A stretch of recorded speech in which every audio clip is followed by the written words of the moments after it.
आज संपूर्ण भाव में जो बारिपदा 12 घंटिया बंद डाकरा विफल बा भंडूर हो जाइए। आज भंडूर है 12 घंटिया बारिपदा बंद डाकरा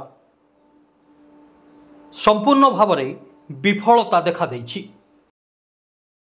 मयूरभंज जिलार ग्राम्य निर्माण विभाजन विभाग रे होइथिबा विभिन्न दुर्नीति और सही दुर्नीति रे संपृक्त अधिकारी विरोध में तदंत करी अधिकारी उपरे कार्यानुष्ठान ग्रहण करने दाबी रे मासा आर्मी संगठन पक्षर बारिपदा बंद डाकरा दिया।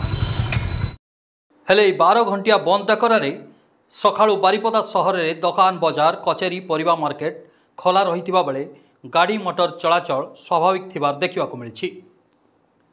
सेपटे मासा आर्मी पक्षर बंद डाकरा देइथिबारु सहर में कौन अप्रीतिकर परिस्थिति सृष्टि न होगा पाई प्रत्येक छकरे पुलिस मुतयन करा सहित बारिपदा बंद किभली न हेबो ता उपरे नजर रखिथिबा कथा कहिसंती पुलिस एसडीपीओ।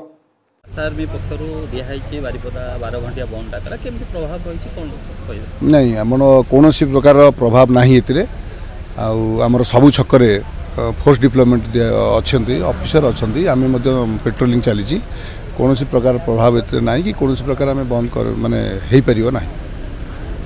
एसहित संगठन पक्षर बंद करने आसीथिबा 10 जन कर्मकर्ता पुलिस उठाई नहीं। Bureau report spotlight India.